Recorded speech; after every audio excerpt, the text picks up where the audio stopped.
여기는 히스처치의 선교 방송실입니다. 히스처치는 성령님이 주도하시는 사역을 통해 로스앤젤레스에서 땅끝까지 예수님을 증거함으로 주님의 다시 오심을 준비하는 예배와 말씀의 공동체입니다. 많은 은혜를 받으시기 바랍니다.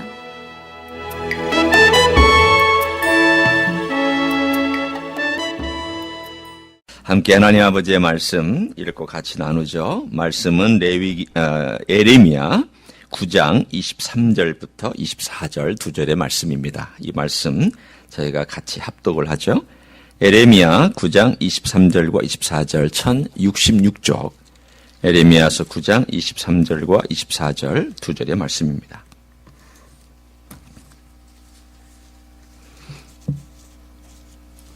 예, 그럼 같이 빛인 줄 알고 같이 읽습니다. 시작. 여호와께서 이와 같이 말씀하시되 지혜로운 자는 그의 지혜를 자랑하지 말라. 용사는 그의 용맹을 자랑하지 말라. 부자는 그의 부함을 자랑하지 말라.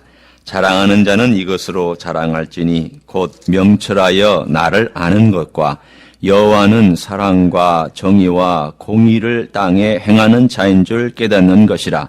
나는 이 일을 기뻐하노라. 여호와의 말씀이니라. 아멘. 우리는 이 땅에 살면서 이 자랑질을 전혀 하지 않고 살 수는 없습니다. 이 자랑질이란 말 가운데 좀 새로운 신조어가 험블 브레이깅이라고 하는 단어가 있는데 이게 일종의 겸손한 척하면서 자랑하는 그러한 단어가 있습니다. 예를 들어서 이런 거죠. 내가 이번 학기에 다 올 A를 받을 수 있었는데 A 하나 받아가지고 좀 기분이 상했어. 그게 내 한계라면 받아들여야지. 그러니까 예를 들어서 그런 말을 하면 자식이 그런 말을 할 때 부모는 기쁜 그런 마음으로 받아주지만 다른 사람들이 받을 때는 조금 기분 나쁘게 받아들일 수도 있는 그러한 일종의 자랑이라고 할 수도 있겠습니다. 사실은 이 자랑질은 우리 아들이 비슷하게 와서 자랑을 했습니다. 그러니까 이걸 하는 것도 저희 자랑질이에요, 사실은. 저도. 저희 어머니가 살아계실 때, 저와 제 아내가 이제 병원에 갔죠. 갔더니 간호사 한 분이 이런 말을 하는 거예요. 이 환자분의 아드님 되세요? 그리고 옆에 있는 제 아내 보고, 손녀 되세요?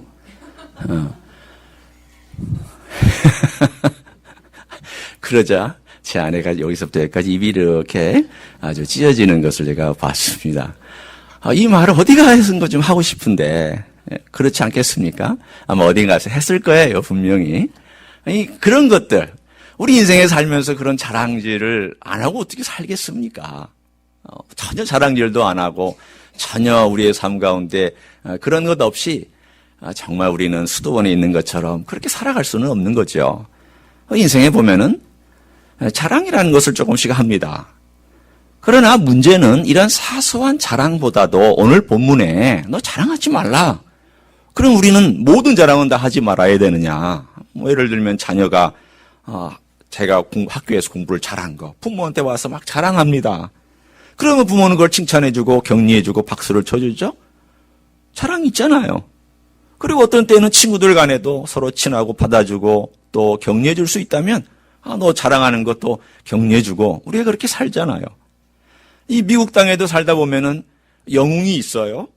예를 들어서 이라크에 파병 나갔다가 용감한 행동을 하고 그 일을 많은 사람을 구한 그러한 행동을 했다 그러면 사람들이 다 그 영웅적인 행동에 대해서 박수를 쳐주고 그 사람이 자랑할 수 있도록 격려해주고 자랑할 수 있도록 자리를 마련해 준단 말이죠. 근데 어떤 부분들은 그 자랑이라는 것이 그렇게 썩 나쁜 것만은 아닙니다. 그런데 오늘 본문에 예레미야 이 9장에 자랑하지 말라라고 했을 때 이 자랑하지 말라라고 하는 것은 도대체 그렇다면 무엇을 의미하는 것일까요? 오늘 본문에 이 9장의 이 두 절만 가지고서는 이 이야기를 우리가 풀어갈 수가 없습니다. 도대체 뭘 자랑하는 것이 문제였을까? 오늘 9장의 전체를 보기 전에 우리가 한 3절 정도만 3절에서 한 6절, 7절까지만 한번 눈으로 이렇게 훑어볼 텐데 제가 빠른 속도로 읽을 테니까 여러분 눈으로 따라와 보시기를 바랍니다. 여호와의 말씀이니라. 그들이 화를 당긴 같이 그들이 혀를 놀려 거짓을 말하며 그들이 이 땅에서 강성하나 진실하지 아니하고 악에서 악으로 진행하며 또 그다음 뭐라고 되어 있죠? 나를 알지 못하느니라. 4절 제가 또 읽습니다. 너희는 각기 이웃을 조심하며 어떤 형제든지 믿지 말라. 형제마다 완전히 속이며 이웃마다 다니며 비방함이라. 그들은 각기 이웃을 속이며 진실을 말하지 아니하며 그들의 혀로 거짓말하기를 가르치며 악을 행하기를 지치거늘 네가 사는 곳에 속이는 일 가운데 있도다. 그들은 속이는 일로 말미암아 뭐라고 되어 있습니까? 나를 알기를 싫어하느니라. 여호와의 말씀이니라. 오늘 뭐라고 되어 있느냐 하면 3절에 나를 알지 못하느니라 라고 한번 말씀하시고 6절에 가서도 나를 알기를 싫어하느니라 이렇게 두 번이나 하나님 아는 것에 대해서 언급을 하셨습니다. 그렇다면 이 사람들이 가지고 있는 이 자랑이라고 하는 것은 도대체 어떤 것일까요? 하는 것이 아닙니다. 그들의 자랑은 교만 혹은 영어로 표현하면 self-sufficiency입니다. 내 자아로 충족되어 있는 것, 나로 충족되어 있는 것, 그것들을 드러내고 그것들을 자랑하고 하나님 없이 살아가는 그 삶의 모든 내용들을 오늘 본문에 말씀하기를 하나님을 알지 못하며 알고 싶어 하지도 않는 그들의 삶의 태도가 결국은 교만한 것이라고 그것을 자랑하는 것들을 하나님께서는 싫어하신다고 말씀하고 있습니다. 그렇다면 오늘 우리가 살아가는 가운데 이 교만이라고 하는 것, 내가 하나님을 내 안에 채우지 아니하고 배우려 하지 아니하는 하나님의 어떤 것들을 내가 받아들이려고 하지 아니한 이런 태도가 참으로 하나님께서는 마음 가운데 속상해 하시는 그런 태도라고 할 수가 있겠습니다. 사실은 제가 목사 예를 한번 들어봅니다. 이런 목사가 하나님 말씀을 가르치죠. 그리고 또 매주 또 새벽에도 설교를 해요. 그런데 제일 속기 쉬운 직업 중에 하나가 목사입니다. 내가 영적인 일을 말하기 때문에 내가 스스로 영적인 삶을 살고 있다라고 참으로 오해하기 쉬운 것이 목사이기도 합니다. 내가 내 스스로 채워줄 수 있는 거예요. 내가 하나님으로 나를 채우기보다 내가 영적인 일을 한다라고 하는 그것 때문에 나를 내 스스로 채워서 하나님 없이 얼마든지 하나님 말씀을 내가 전달할 수도 있는 위험한 사람이 바로 목사입니다. 어떤 때? 하나님으로부터나 혹은 좋은 스승으로부터 혹은 내가 배워야 될 어떤 대상으로부터 배우지 아니하고 내가 가장 높은 위치에서 가르치려고만 할 때에 나는 타락하기 쉽습니다. 여러분, 이건 제 경험입니다만은 이렇게 쭉 지켜본 가운데 어떤 목회자가 뒤에 가서 그래도 잘 마무리를 하고 어떤 목회자는 뒤에 가서 참 우리의 마음을 아프게 하는 마무리를 할까 이렇게 제가 지켜본 그러한 경우를 쭉 봤을 때에 스승이 없는 목회자, 선배가 없는 목회자 또는 친구가 없는 목회자가 결국에는 많은 경우에 위험한 길을 걸어가는 것을 보곤 했습니다. 배우지 않는 거죠. 사실은 어쩌면 저 모습 가운데도 그 모습이 있어서 하나님 아버지 앞에 내가 하나님 뭘 배우지 못하고 있을까요? 하나님 제가 혹시라도 교만해서 내가 모든 것을 주관하려고 하는 그러한 삶은 살고 있지 않을까요? 라고 물어볼 때가 있습니다. 사실은 하나님이 제일 힘들어하시고 제일 싫어하시는 자세가 하나님으로부터 배우지 않고 스스로 존재하려고 하고 스스로 채우려고 하는 이 self-sufficient한 자세, 이게 제일 큰 문제죠. 그게 어디서부터 왔을까요? 사탄으로부터 온 것입니다. 사탄은 하나님보다 높이 올라가려고 하는 사람이고 스스로 충족하려고 하는 존재고 하나님으로부터 절대 배우지 않습니다. 절대 겸손하게 배우지 않습니다. 높은 위치에 있습니다. 그러나 진정한 지혜가 뭘까? 오늘 본문에 너희가 지혜로운 자는 지혜를 자랑하지 말라라고 했을 때 이 지혜는 무엇을 의미하냐면 너가 너 스스로 모든 것을 충족시키는 그런 지혜를 자랑하지 말아라는 것입니다. 그렇다면 이 반대의 지혜는 무엇일까요? 그것은 열왕기상 3장에 솔로몬이 구했던 처음에 겸손한 자세로서 구했던 그 기도의 내용 가운데 거기에 지혜의 근본이 담겨져 있습니다. 솔로몬이 이렇게 기도합니다. 하나님, 저는 어린아이와 같아서 이 많은 백성들을 제가 잘 다스릴 수가 없습니다. 그러니 하나님 저에게 그다음 뭐라고 하는지를 들어보세요. 듣는 마음을 주십시오. 라고 기도합니다. 듣는 마음. 여러분 성경의 구약에 이 듣는다라고 하는 단어는 단순히 귀로 듣는 것을 말하지 않습니다. 듣는다라고 하는 이 히브리 단어는 잘 들어서 순종까지 가는 것을 듣는다라는 거예요. 그래서 주님께서도 이런 말씀하셨어요. 들을 귀 있는 자는 들을지어다 라고 말씀할 때 이 들을 귀 있는 단지 귀가 열려서 머리로 듣는 것을 말하는 것이 아니라 영혼, 마음으로 그 귀가 열려서 하나님의 말씀과 하나님의 권위를 인정하고 그것을 그대로 받아들여서 어떻게 하면 내가 삶에 이것을 옮길 수 있을까? 이건 하나님의 말씀이고 이 가치가 어마어마한 이 엄청난 하나님의 보물을 내가 어떻게 하면 삶 가운데서 그대로 좀 드러낼 수 있을까라고 마음이 열려져 있는 그 상태를 들을 귀라고 주님께서도 말씀해 주셨습니다. 듣는 것은 단순히 듣는 게 아닙니다. 순종하는 거예요. 하나님의 말씀을 듣고 그것을 순종하는 것, 그게 듣는 마음이죠. 이사야서 50장 4절에서도 이사야가 장차 올 메시아는 이렇게 그의 삶의 영역이 그의 삶의 생애가 이렇게 될 것이다라고 말씀하면서 그 후반부 이렇게 50장 4절에 이렇게 말씀합니다. 아침마다 깨우치시되 학자같이 알아듣게 하시도다. 아침마다 귀를 깨우쳐 주시되 학자같이 알아듣게 하시도다. 거기서 이사야가 메시아의 생애를 바라보면서 그림을 그려줬습니다. 장차 메시아가 오시면 어떻게 살 것이냐? 그분 메시아는 늘 아침마다 귀를 열어서 하나님 아버지의 음성을 듣고 그것을 받아서 배우는 자의 자세로서 늘 받아서 그걸 그대로 백성들에게 전해주고 어려워하고 고민하고 힘들고 소외되고 아파하고 눈물 흘리는 자들에게 하나님의 음성을 그대로 들려주는 삶을 살아가게 될 것이다라고 예수 그리스도의 생애를 그렇게 묘사해 드렸습니다. 예수님도 듣는 마음으로 사셨습니다. 예수님의 생애는 순종의 생애였습니다. 늘 아버지로부터 듣고 배우고 순종했습니다. 하나님이시지만 인간이 되셨기 때문에 이 땅에 오셔서 그는 듣는 마음으로 늘 순종하고 또 그렇게 걸어가는 진정한 지혜의 출발은 어디서부터 오느냐? 하나님의 말씀 그 지혜를 내가 가슴으로 받아서 순종하는 데서부터 지혜는 오는 줄로 믿습니다. 여러분 이런 지혜를 너희가 알고 있느냐라는 거예요. 네가 네 스스로 원하는 것이 아니고 네가 네 스스로 높아지는 것도 아니고 네가 네 스스로 지혜를 쌓는 것이 아니라 나에게 귀를 기울이느냐? 거기다 시간을 보내느냐?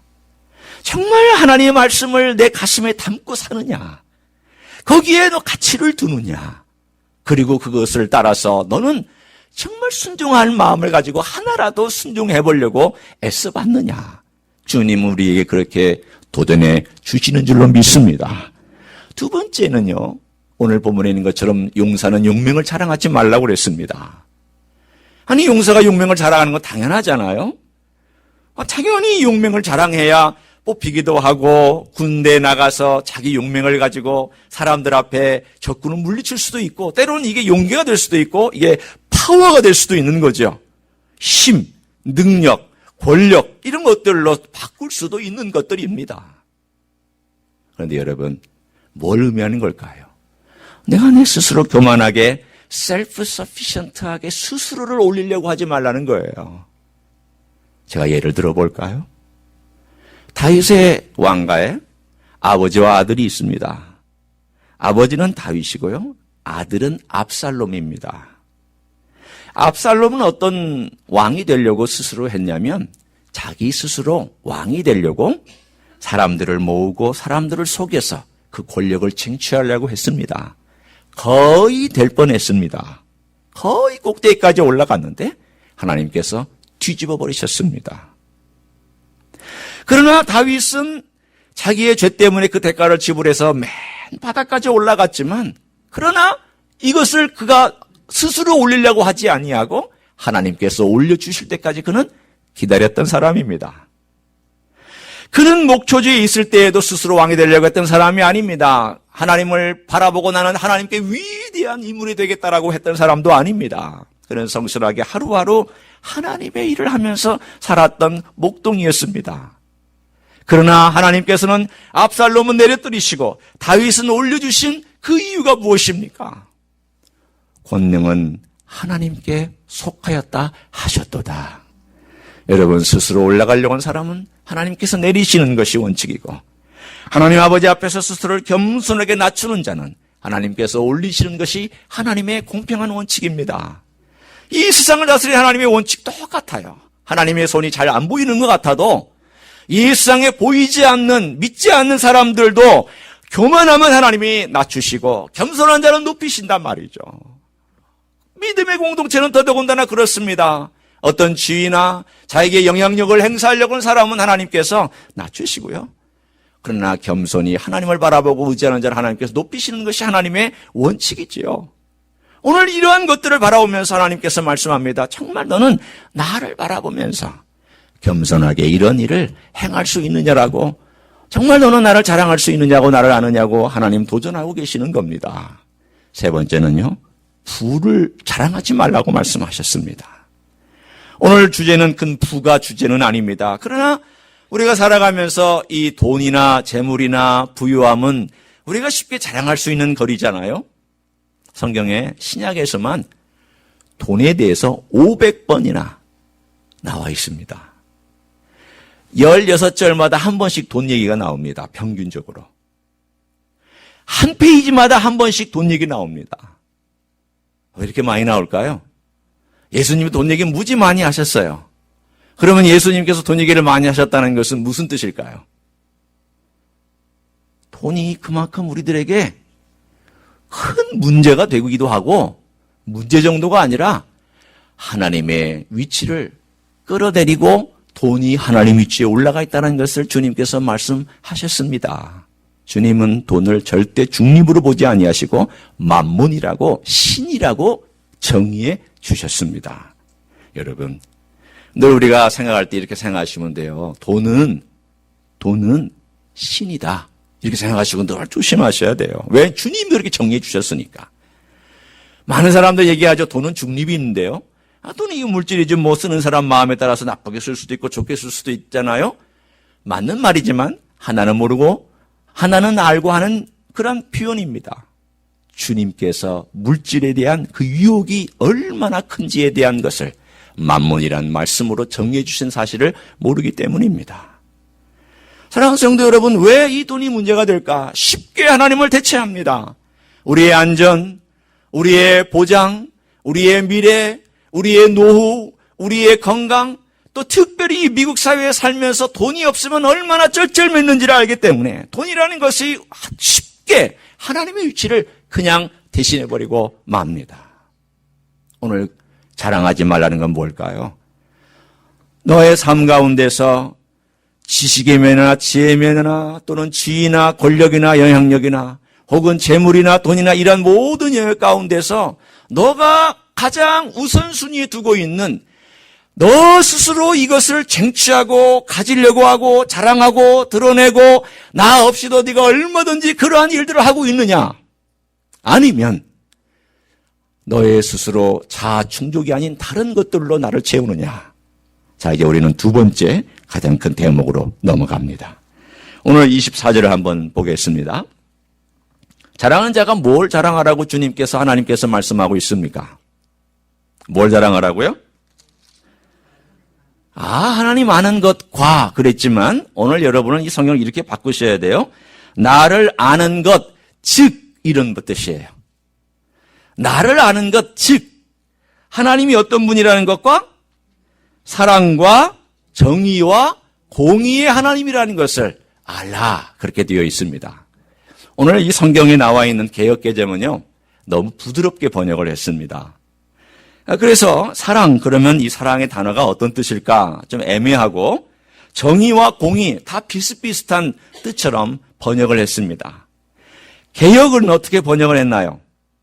한번 읽어봐 주세요. 개역 성경, 옛날 성경을 가지고 있는 분 어떻게 번역을 했는지 읽어봐 주세요. 크게. 우리 그레이스 집사님? 개역 아니에요? 개역 개정이에요?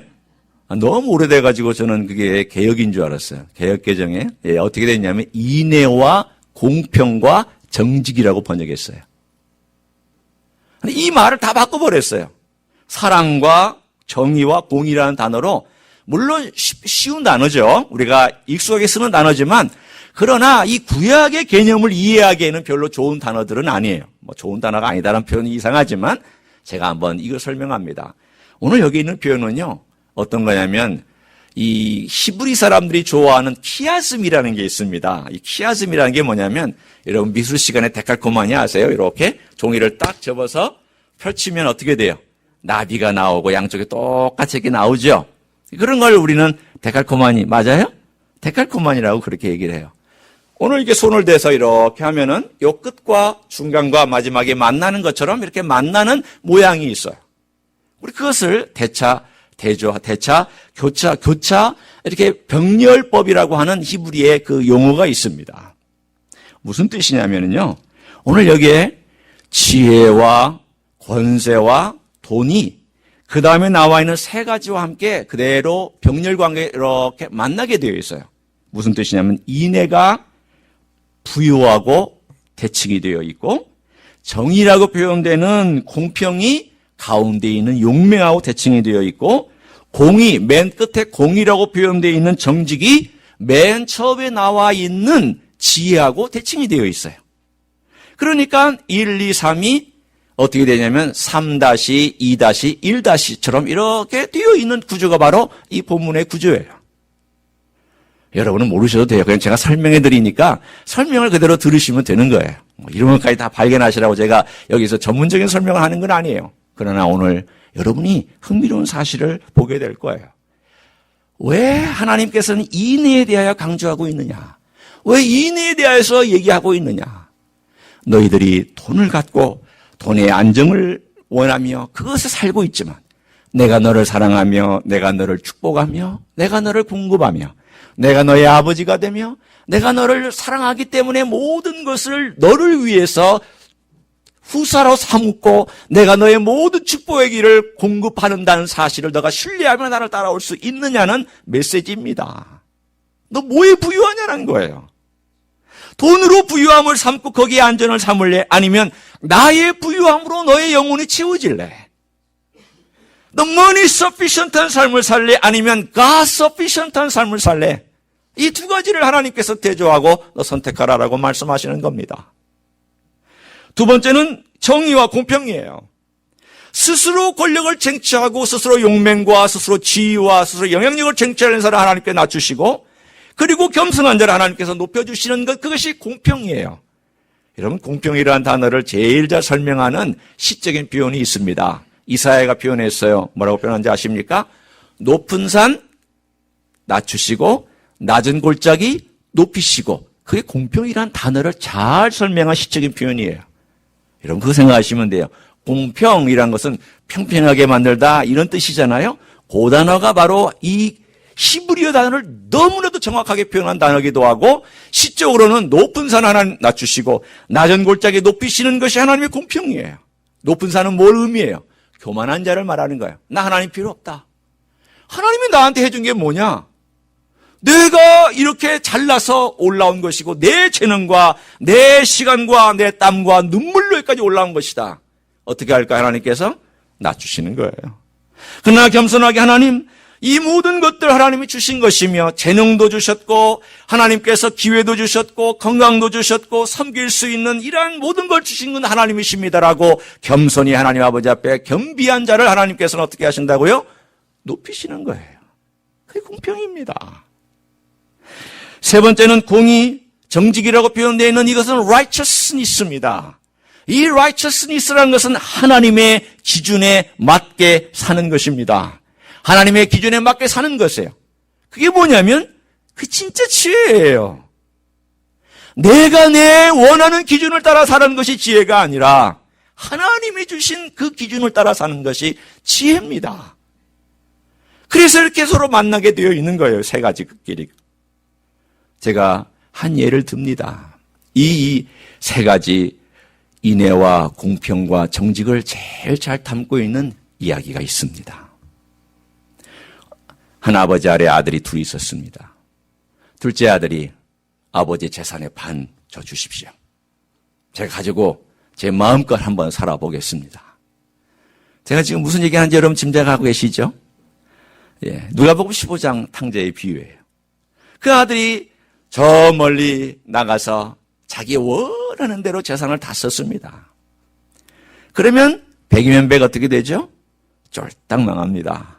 쫄딱 망해가지고 완전히 거지가 됐고, 그리고 나서는 돼지가 먹는 주염 열매를 먹으면서 그 딱딱한 음식을 먹으면서 내가 어떻게 이렇게 됐나 곰심자. 어느 순간 그가 내가 왜 이러고 있지?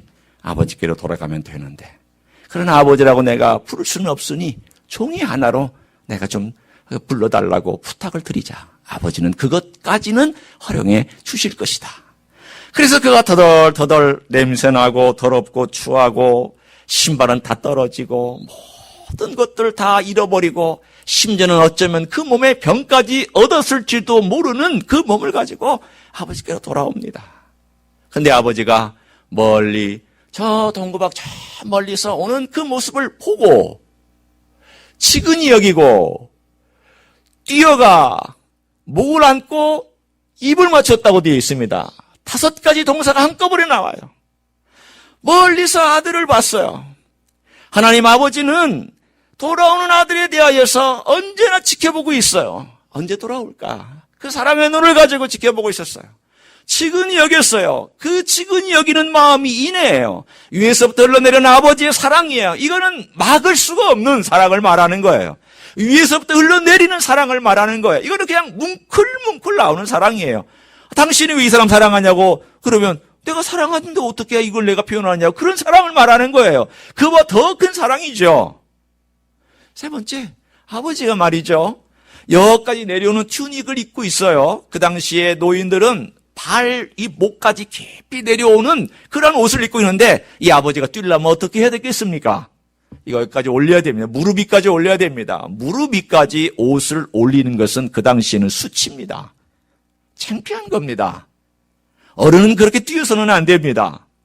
동양적인 사고방식이죠. 어른은 어떻게 걸어야 돼요? 뒷짐지고, 우리 한국에서도 옛날 뒷짐지고 헤헴 걸어야 되는데, 그 아버지가 옷을까지 올리고 막 뛰어서 그 아들 만나려고 아버지가 수치와 모든 비난을 다 무릅쓰고 그 아들을 향한 그 사랑이 얼마나 극진했으면 뛰어갔겠어요. 하나님 아버지의 사랑이에요. 아들까지 내어주신 사랑을 표현하고 있어요. 그리고 나서 아들의 목을 비긋이 맞이했어요. 목을 안았다는 것은 화해를 한 겁니다. 그래서 입을 맞추었다는 것은 화해 정도가 아니라 내가 너를 사랑한다고. 너는 내 아들이라고.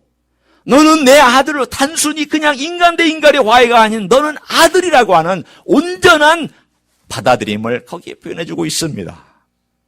그 아버지가 이 누가복음 15장에서 보여줬던 보고, 치근히 여기고, 뛰어가, 목을 안고, 입을 맞추었다라고 하는 이 5가지 동사는 하나님의 아버지의 사랑과 인애를 제일 잘 설명한 그러한 본문입니다.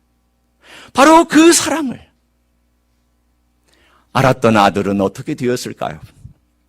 자, 이제 아들의 입장에 생각해 봅니다. 둘째 아들 돌아와서 그 아버지가 자기를 이렇게 반겨주고, 거기뿐만이 아니라 살찐송아지 잡아라, 그리고 옷을 새로 입혀라, 반지 끼워줘라, 신발 신겨라, 이렇게 했어요. 그 모든 과정 가운데서 이 아들이 느꼈을 법한 한번 생각을 이제 한번 해봅니다. 전에는요, 아버지가 잘 살아가는 거 시큰둥했어요. 아버지가 자기에게 베푸는 모든 것들 그냥 당연한 것들로 여겼어요. 그리고 다 가지고 나서 완전히 파산하고 망했습니다. 돌아왔습니다. 그리고 나서 이제 아버지로부터 받는 모든 부유한 것들이 누구로부터 온 것인가를 깨달은 겁니까? 아버지로부터 온 것을 깨달은 거예요. 그게 은혜예요. 과거에는 내가 잘나서 얻은 줄 알았어요. 당연히 내 거지. 당연히 내가 누리는 거지. 이건 당연히 내가 갖는 거지. 그러나 다 없어지고 나서 죄인돼 보고 파산해 보고 고통당하고 눈물을 흘리고 나니까 이게 내게 아니구나. 아버지가 공짜로 주신 거구나. 아버지가 나에게 이렇게 풍성하게 주신 거구나. 그걸 느낀 게 바로 이내입니다. 너는 너를 자랑하지 마라. 너는 너의 부유함 가지고 자랑하지 마라. 그 내가 다 너에게 준 거다. 너의 모든 것들 다 내게 주는 거다. 그러니 너는 그것 때문에 안전망을 구축해서 이것 가지고 살지 말고 나를 알고 내가 너에게 사랑을 베풀어주고 내가 너를 축복하고 내가 너에게 모든 것을 주고 공급하는 하늘의 하나님 아버지라는 사실을 알고 그것으로 부유해지기를 원한다. 나는 그것을 기뻐한다라고 말씀하고 계시는 줄로 믿습니다. 그걸 여러분이 제가 부유함으로 여기며 사는 그런 부유함을 하나님은 말씀하고 계시는 겁니다. 두 번째는요, 이 이야기 가운데 첫째 아들이 나옵니다. 잔치가 벌어졌어요. 이 잔치 때 제일 기분 나쁜 존재가 누굴까요? 큰아들. 큰아들 말고 또 기분 나쁜 존재는 누굴까요? 모르시죠? 제가 알려드릴게요. 살찐 송아지가 기분 나빴어요. 왜냐하면 어디서 굴러먹다가 온 둘째 아들 때문에 내가 죽어나가는 거예요. 살찐 송아지가 나를 잡으라고, 살찐 송아지를 잡으라 그랬으니 이 살찐 송아지가 얼마나 기분 나빴겠어요. 사실은 첫째 아들보다도 이 살찐 송아지가 굉장히 기분이 안 좋았을 거예요. 살찐 송아지를 잡고 잔치가 벌어졌어요. 그랬더니 큰 아들이 밭에서 다 정확하게 5시까지 땡 하고 일하고 들어왔어요. 얼마나 정확한 사람입니까? 범생이죠. 모범생이죠. 하라는 거 하던 대로 그대로 똑같이 지키고 아버지의 마음을 한 번도 슬프게 한 일이 없어요. 그런데 이제 이게 무슨 소리냐 그랬더니 종이가 딱 뛰어와가지고 아들이 돌아왔다고, 당신의 동생이 돌아왔다고. 그러니까 화가 났습니다. 화가 나가지고 그다음 어떻게 장면이 진행되냐면 들어가지를 않습니다. 들어가지 않자 누가 튀어나왔을까요? 아버지가 튀어나오셨어요. 똑같이 아버지가 작은 아들 때에도 열심히 뛰어가는 것처럼 첫 아들 때에도 아버지가 먼저 뛰어나왔어요. 아버지의 적극적인 사랑을 표현해주고 있는 거예요. 아들 딱 버팅기고 아버지 기분 나빠 죽겠습니다. 어찌 이럴 수가 있습니까? 저 거렁뱅이 같은 동생이 돌아와서 아버지가 이렇게 살찐 송아지 잡고 잔치를 해주는데 나를 위해서는, 아버지를 위해서 충성한 나를 위해서는 염소 새끼 한 마리도 안 잡고 어찌 그럴 수가 있습니까? 나 분내서 못 살겠습니다. 당신의 이 아들. 이 표현 보면은요, 이 아들의 분노를 알 수가 있어요. 당신의 이 아들이에요. This son of yours예요. 하나님을 책망하고 있어요. 하나님을 힐난하고 있어요. 하나님을 야단치고 있어요. 왜 그럴까요? 모범생이 하는 일이에요. 율법주의자들이 하는 일이에요. 법을 잘 지켰던 종교인이 하는 일은 하나님도 야단칠 수 있어요. 당신이 어떻게 그럴 수 있냐? 하나님, 당신이 어떻게 나에게 이렇게 대해줄 수 있느냐? 어떻게 나에게 이런 식으로 해줄 수 있느냐? 어떤 일일까요? 이 사람은 하나님의 공평의 원칙을 몰라요. 내 스스로 내가 내 규칙을 지키고 내가 열심히 살고 내가 걸어왔던 이러한 길을 통해서 내가 인정받아서 높아져야 되는데 아버지가 나를 높여주지 않는 것처럼 느껴질 때 저 아래에 있어야 될 저 아들이 아버지가 높여서 이렇게 올라와 주니까 기분 나쁜 거예요. 자기보다 더 높이 올라가는 것 같으니까. 인정받지 말아야 될 저 둘째 아들은 아버지가 높여주고 인정받아야 될 나는 인정받지 못하는 것 같은 느낌을 받았을 때 기분이 나빴던 이 아들의 모습을 보면서 우리는 하나님 아버지 앞에 공평한 것이 무언가를 다시 한번 배워야 됩니다. 이게 뭘까요? 여러분, 우리가 하나님 아버지 앞에서 하나님 아버지의 마음을 모르면 오늘 이 첫째 아들처럼 우리는 살아갈 수 있다는 것을 우리는 봅니다. 비판할 수 있습니다. 비난할 수 있습니다. 네가 어떻게 그럴 수 있느냐라고 말할 수 있습니다. 그러나 하나님 아버지는 역으로 말씀합니다. 내가 행하는 것에 대하여, 내가 결정한 것에 대하여, 그리고 내가 사랑하고 내가 일으키고 내가 하는 것에 대하여 내 모든 행하는 것을 공평하게 사랑하고 공평하게 일을 처리하는 것에 대하여 너는 나에게 맡길 수 있겠느냐고 주님은 질문하고 계십니다. 이러면 어떨 때는요, 속상할 때 있어요. 이 세상이 공평하지 않은 것처럼 느껴질 때 있어요. 나보다 못한 사람이 잘 되는 것 같기도 하고, 나보다 초라한 사람이 더 인정받는 것 같기도 하고, 어떨 때는 별 볼 일 없는 사람이 교회에서 박수 받기도 하고, 나는 열심히 하는데 박수 못 받는 것 같기도 하고, 그럴 때 속상할 때 있어요. 그러면 마음 가운데 이런 첫째 아들 같은 마음이 일어날 수도 있고요. 그러나 하나님이 하시는 일은요, 하나님께 맡겨드리는 거예요. 하나님은 옳습니다. 하나님은 정말 공평하신 하나님이십니다.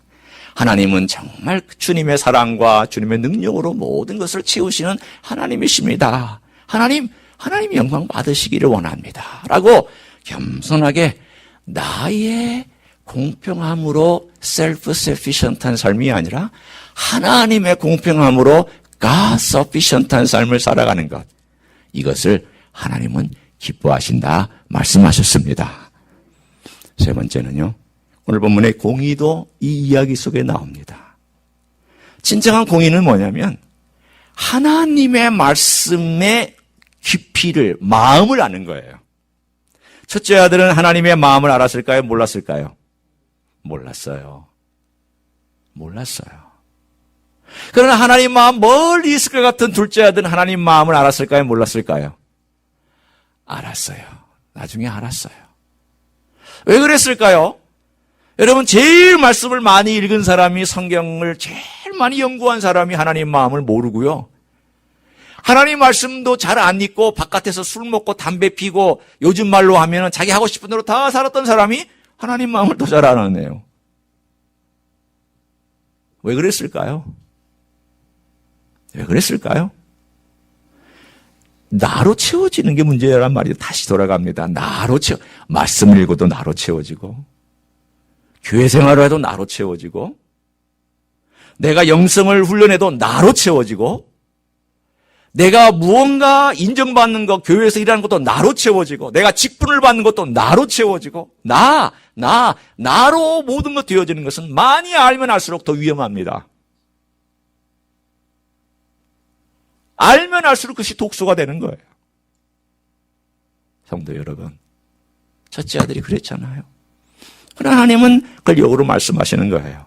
나는 너희들이 많이 아는 것보다 제대로 한 가지라도 알고 내 말씀에, 내가 너희들에게 말한 것에 순종하며 따라오는 것이 진정한 지혜라는 것을 너희들에게 말하고 싶다. 너 그렇게 할 수 있겠느냐? 사랑하는 성도 여러분, 하나님 마음은 이런 마음입니다. 하나님 마음은 이렇게 우리를 향하여서 풍성하게 주시고, 내가 공평하다, 내가 이 사랑을 주는 것이나 내가 이 땅을 다스리는 공평하다. 그리고 나는 너가 내 마음을 알고 내가 너에게 명령한 단 한 가지 명령이라도 그대로 듣고 순종하며 그렇게 살기를 원한다. 그러면 너는 진정한 지혜를 얻을 것이고, 너는 진정한 높임을 받을 것이며, 너는 이 땅에서 진정한 부유함을 경험하게 될 것이다. 나는 이것을 기뻐한다. 라고 주님 말씀하고 계시는 겁니다. 쉽지는 않아요. 그러나 쉬워요. 어떻게 생각하면 참 어려워요. 그러나 어떻게 생각하면 참 쉬워요. 이쪽 왼쪽을 선택하면 참 어려워요. 내가 막 올라가는 지혜, 위치, 돈, 어려워요. 그러면 이건 모든 건 다 어떻게 될까요? 다 무너져요. 그러나 내가 막 붙잡으려고 하지 않냐고, 하나님 그분 바라보고, 하나님 그분께서 행하시는 걸 따라서, 하나님은 정직하게 행하는 자를 기뻐하시는구나. 한 가지라도 정직하게 살아야 되겠다. 하나님은 공평하신 하나님이시구나. 그 공평함에 맡겨야 되겠구나. 내가 나서서 막 이렇게 하지 말고. 하나님은 그 인애가 풍성한 분이구나. 나에게 하나님께서 부어주신 그 인애를 내가 묵상하고 그 인애를 내가 기다리면서 살아가야 되겠구나. 오른쪽을 자꾸 선택하고 따라가다 보면 이 영성이라는 게 너무 풍요롭고 풍성하고 멋있고 지혜롭고 멋지고 이게 진짜 영적인 삶이구나라는 걸 깨닫게 된다는 겁니다. 성도 여러분, 어떤 거 선택하시겠어요? 왼쪽 선택하시겠어요? 오른쪽 선택하시겠어요? 하나님 기뻐하시는 거 선택하셔야죠. 그렇게 사셔야죠. 그게 진정한 복이니까. 저는 여러분이 그런 진정으로 하나님이 기뻐하시는 쪽에 서시기를 예수님의 이름으로 간절히 축원합니다. 기도하시겠습니다.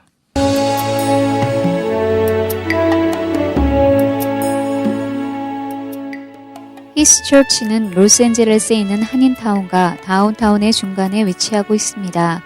주일 아침 예배는 11시, 수요 예배는 저녁 7시 30분, 새벽 기도회는 매일 아침 5시 30분에 들을 방문해 주시기 바랍니다. 오늘도 주께서 주시는 평강과 은혜 안에서 승리하시기를 주님의 이름으로 축복합니다.